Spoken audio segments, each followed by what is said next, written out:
E o que mais te atrai na crônica, assim, no estilo da crônica? Eu acho que crônica é um gênero que até agora ninguém definiu bem, né? O que é crônica, né? Quando é que deixa de ser crônica e passa a ser conto, ou passa a ser um pequeno artigo e tal. Eu acho que essa liberdade é que eu mais gosto na crônica. Você pode fazer o que quiser ali e chamar de crônica, né?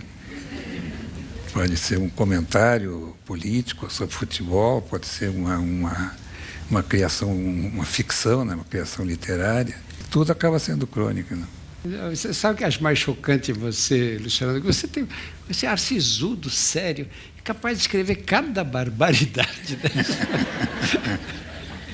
É completamente inesperado, né? E eu tive imaginação fertilíssima, né? Para o bem e para o mal, né? E essa fase do Rio de Janeiro, o que você tentou fazer? Era alguma coisa nessa linha de escrever já? Não? O meu plano era sair de Porto Alegre, ficar um pouco mais de um ano no Rio, ganhar dinheiro e partir para Londres. Meu sonho era trabalhar em cinema, eu era um grande cinéfilo e a minha ideia era partir, depois de ganhar dinheiro no Rio, e ir para Londres. Mas no fim não ganhei dinheiro, conheci a Lúcia, nos casamos, nasceu a nossa primeira filha, a Fernanda, e, como eu falei, já tivemos que voltar para Porto Alegre, porque no Rio não estava dando nada certo, a não ser o casamento que estava dando certo. Mas não tinha nenhuma perspectiva no Rio, né? Comecei a matar alemão e japonês sem parar nos meus brinquedos imaginários, né? E meu pai teve até que me levar a um médico, porque eu estava matando o inimigo demais. E o médico mandou, não, calma, deixa que os nossos soldados se resolverão, você não precisa colaborar tanto.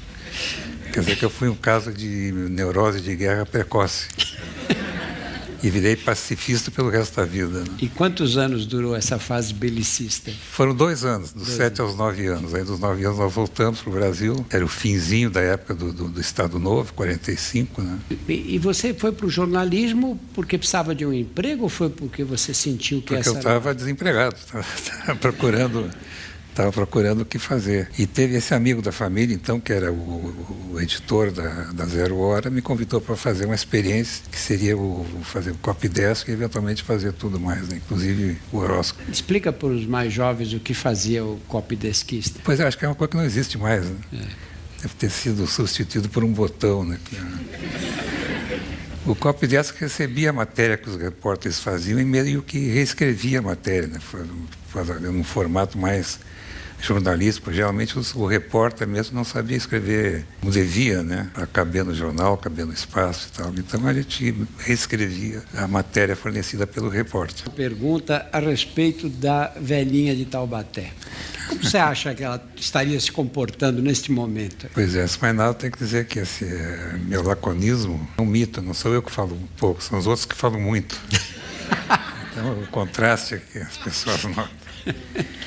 Pois é, a velhinha de Taubaté nasceu durante o governo Figueiredo e era a última pessoa no Brasil que ainda acreditava no governo. Então ela se transformava numa atração turística, né? E as pessoas iam até Taubaté para conhecer esse fenômeno, um brasileiro que ainda acreditava no governo. Então minha irmã e eu e o nosso primo Carlos Eduardo Martins criamos um jornal que era para ser afixado ao lado da patente, do vaso sanitário, né? E o jornal, o que ele mais fazia era espinafrar o resto da família, né?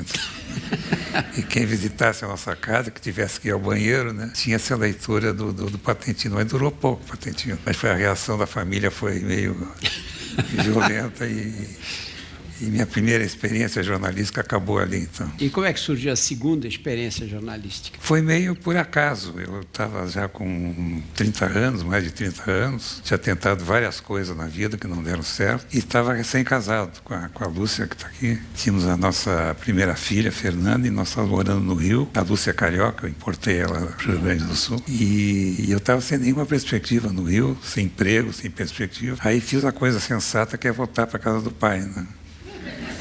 Eu comecei a fazer crônica e descobri minha vocação, né? Um pouco tarde, mas descobri.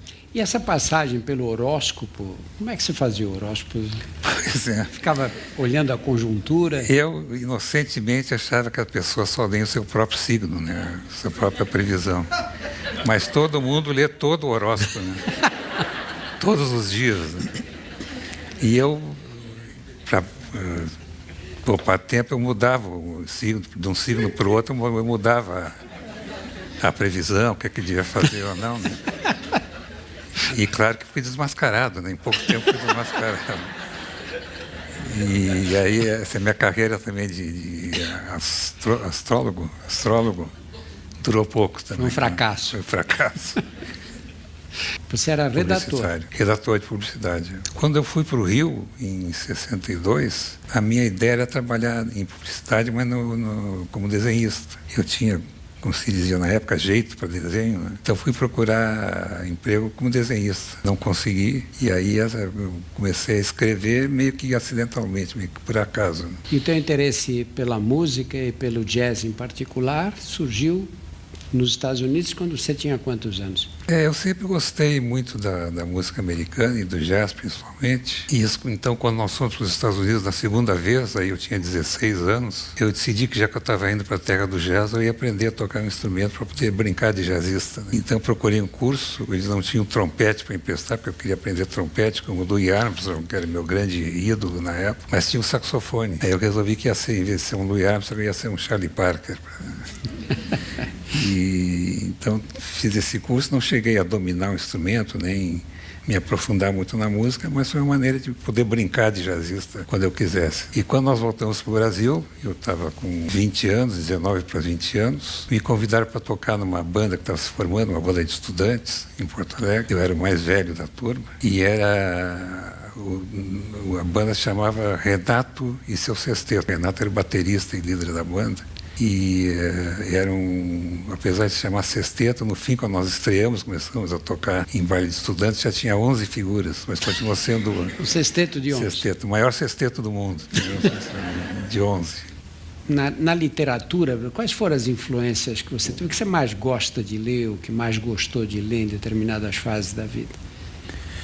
Eu, pelo fato de ter tido essa primeira experiência nos Estados Unidos, dos 7 aos 9 anos, eu fiquei muito ligado para a cultura americana. Né?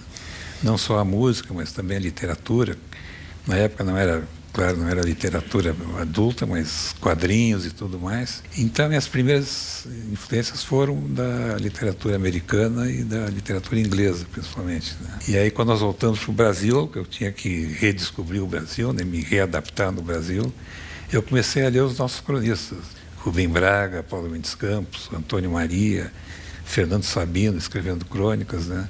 E essas foram influências importantes também. Né? Se você tivesse que recomeçar a tua carreira de escritor, você teria pegado um outro caminho? Acha que tem alguma coisa que você deixou de fazer, que te faz falta hoje? Não sei, como não foi decisão minha, né, começar a escrever crônicas e me transformar em cronista, quando eu não tinha nenhuma ideia de escrever ou de ser jornalista, não, muito pouca coisa foi decisão minha, não teria decidido diferente, não, porque não era decisão minha, né, iniciativa minha. Né. Então, pensando agora, não sei se eu talvez tivesse, de alguma maneira, escrito menos. Né? Eu hoje, quando eu leio alguma coisa que eu escrevi anos atrás, sempre me surpreende como eu escrevia muito. Né? Eram textos grandes, nem sei como é que cabiam no espaço que eu tinha no jornal, na Veja depois. Mas os meus textos ficaram bem mais pequenos, não sei se eu fiquei mais conciso ou mais preguiçoso. Né?